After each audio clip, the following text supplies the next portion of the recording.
बच्चों, welcome to my YouTube channel learning with Pankaj और मैं हूं पंकज विश्वकर्मा। बच्चों, हम लोग जो फिजिक्स के टॉपिक पढ़ रहे हैं अपवर्तन, और अपवर्तन में हम लोगों ने पिछले वीडियो में पढ़ा था अपवर्तन क्या होता है और उसके कितने नियम होते हैं। बच्चों, इस वीडियो में हम पढ़ेंगे अपवर्तनांक के बारे में। आज का जो हमारा टॉपिक है वह क्या है? अपवर्तनांक। आज का हमारा टॉपिक है अपवर्तनांक, जिसको कहते हैं बेटा रिफ्रैक्टिव इंडेक्स। Refractive index. ठीक है बच्चों, तो अपवर्तनांक को शुरू करने से पहले हम लोग अपने पिछले क्लास को थोड़ा सा रिवाइज कर लेते हैं। तो हमने पिछले क्लास में पढ़ा था बेटा अपवर्तन।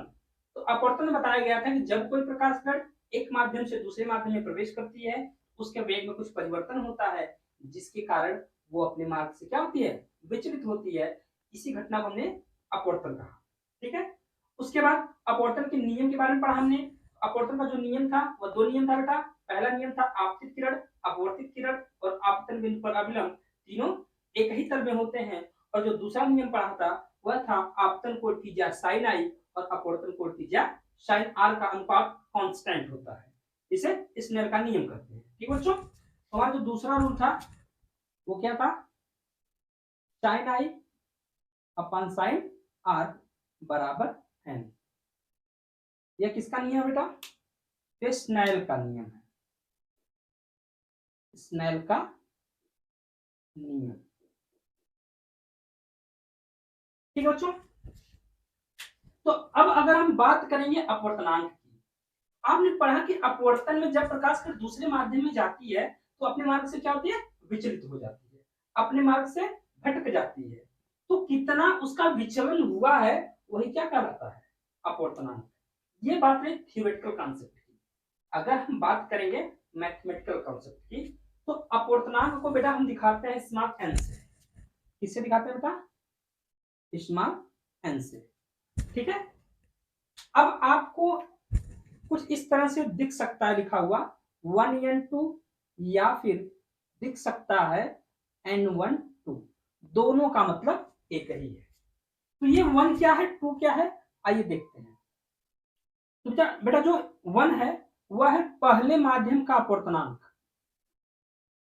पहले माध्यम का अपवर्तनांक। पहले माध्यम का अपवर्तनांक किसके सापेक्ष बेटा? तो दूसरे माध्यम के।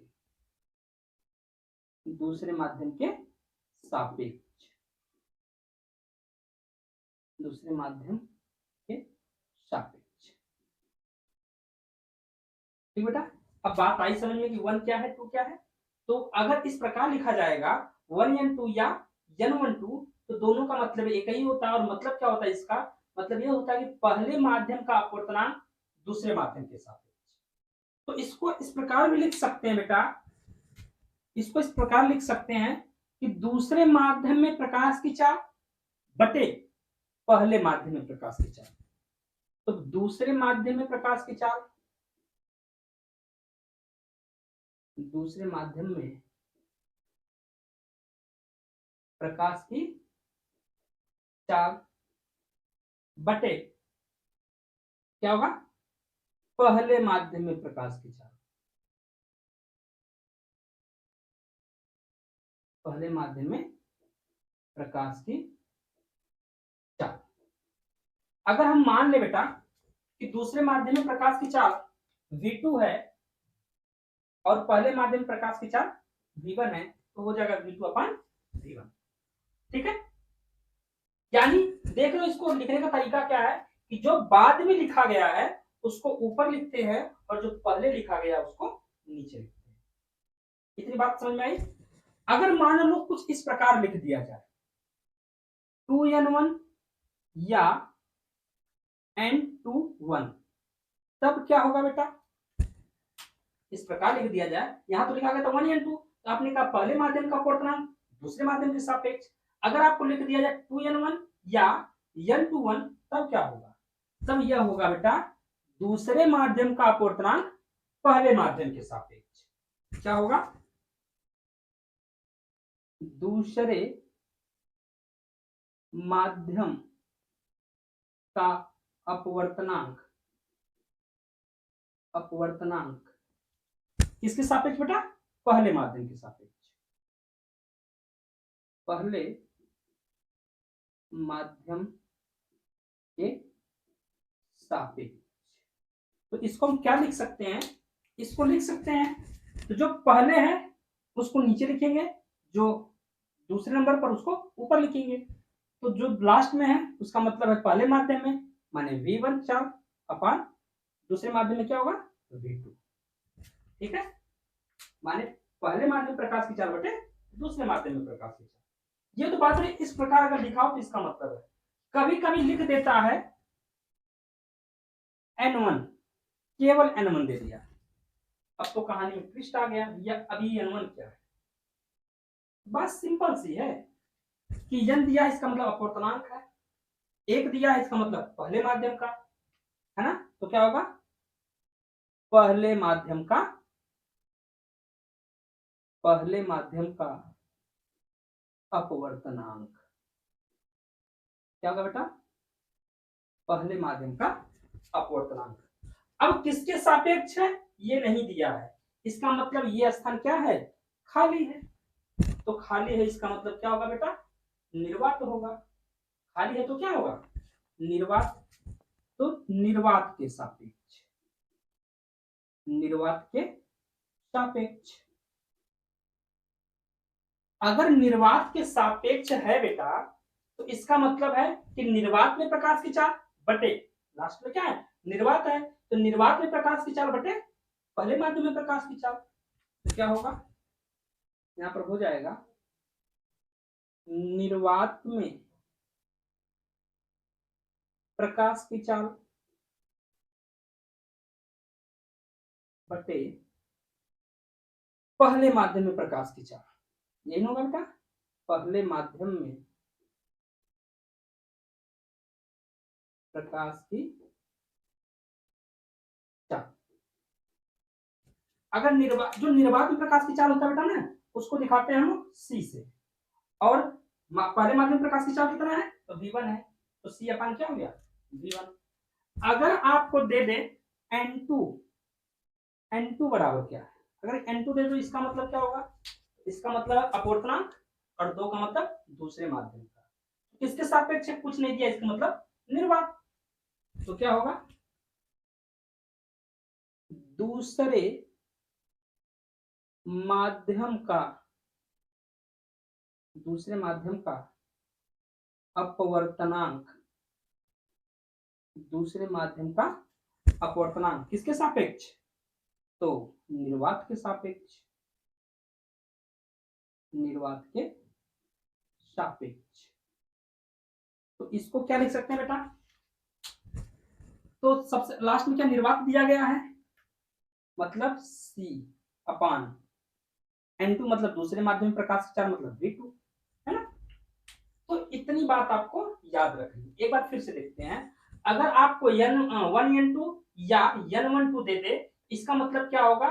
ये जो पहले लिखा गया है, जो पहले लिखा गया है उसका अपवर्तनांक होगा, जो बाद में लिखा गया है उसके सापेक्ष, यानी पहले माध्यम का अपवर्तनांक दूसरे माध्यम के सापेक्ष।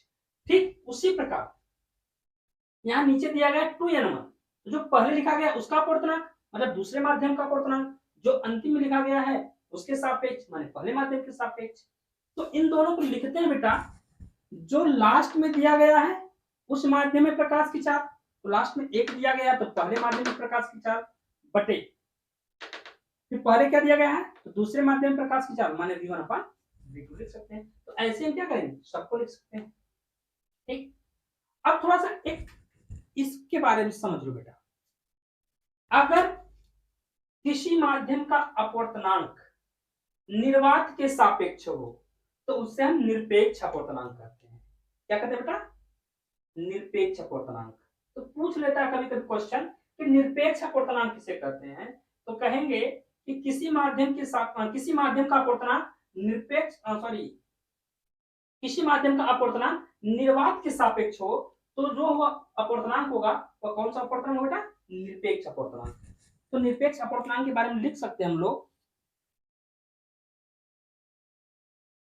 किसी माध्यम का अपवर्तनांक, किसी माध्यम का अपवर्तनांक निर्वात के सापेक्ष, निर्वात के सापेक्ष निरपेक्ष अपवर्तनांक कहलाता है, निरपेक्ष अपवर्तनांक कहलाता है, निरपेक्ष अपवर्तनांक कहलाता है।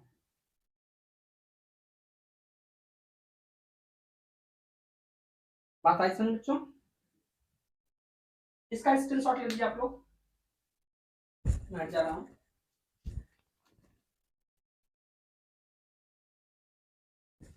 चलिए ठीक है बच्चों, अब हम थोड़ा सा इसके आगे बढ़ते हैं, ठीक है। तो थोड़ा सा इन चीजों को याद रखिएगा कि हम लोग n12 या 1n2 को हमने क्या लिखा हुआ है, v2/v1। उसी प्रकार 2n1 को हमने क्या लिखा हुआ है, v1/v2।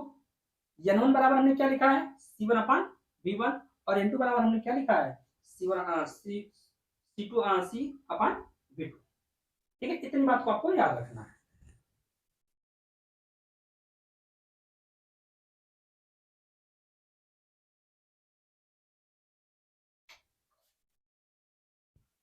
ठीक बच्चों, देखिए हम लोगों ने वहां लिखा था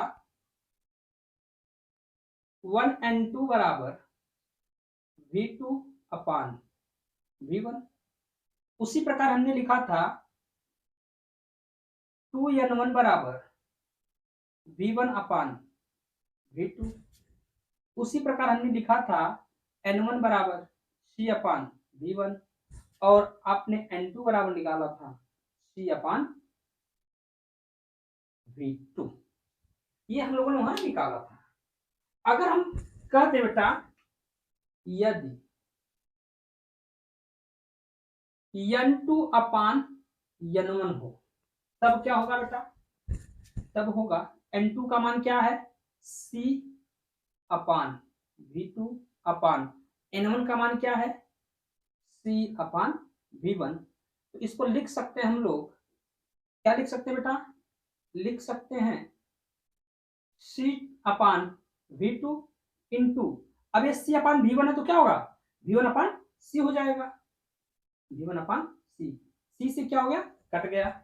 और आपको मिल क्या गया बेटा, n2/n1 बराबर आपको मिल गया v1/v2। ठीक है, और जो v1/v2 है वह किसके बराबर है, 2n1 के। तो इसको हम लिख सकते हैं n2/n1 बराबर v1/v2 बराबर किसके होगा, 2n1। ये बात आई समझ में? उसी प्रकार यदि हम कहें बेटा, यहां पर हमने क्या लिखा, n2/n1 लिखा है। अगर हम लिख दें n1/n2,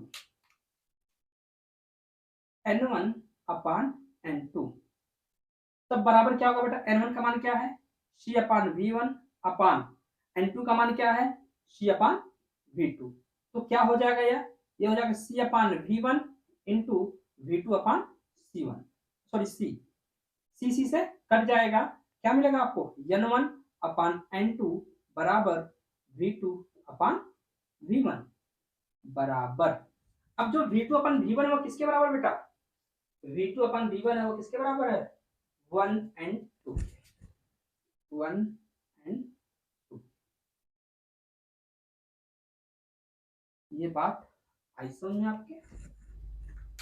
तो एक बार फिर से देखिए, आपने अपवर्तनांक जब पढ़ा तो उसमें प्राप्त किया था 1n2 बराबर v2/v1, 2n1 बराबर v1/v2, n1 बराबर निकाला था आपने c/v1, और जो n2 बराबर निकाला था आपने, n2 बराबर निकाला था वह क्या था, c/v2।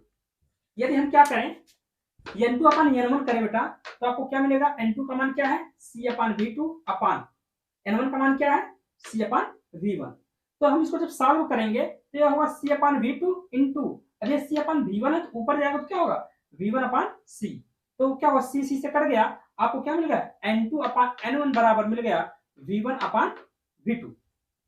अब देखो जो v1/v2 है किसके बराबर है बेटा, तो 2n1 के बराबर है। तो हम लिख सकते हैं ना N2 अपॉन N1 बराबर V1 अपॉन V2 बराबर 2N1।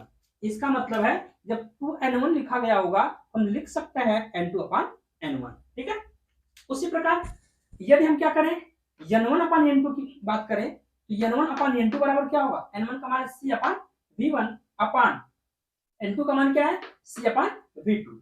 जब इसको सॉल्व करेंगे तो C अपॉन V1 इंटू ये ऊपर चला जाएगा तो V2 अपॉन C हो जाएगा, C से कट जाएगा और बचेगा क्या आपका N1 अपॉन N2 बराबर, यहाँ बच जाएगा आपका V2 अपॉन V1 बराबर, जो V2 अपॉन V1 है वो किसके बराबर बेटा, V2 अपॉन V1 किसके बराबर है 1 and 2। ठीक है, इसका स्क्रीनशॉट ले लीजिए आप। तो चलिए बच्चों फिर मिलते हैं अगले वीडियो में। यदि इस टॉपिक में यदि आपको कुछ प्रॉब्लम होगी, कुछ चीजें समझ में नहीं आई होंगी तो आप उसको कमेंट बॉक्स में मेंशन करिए, मैं आपके प्रश्नों का उत्तर जरूर दूंगा। फिर मिलते हैं अगले वीडियो में, तब तक के लिए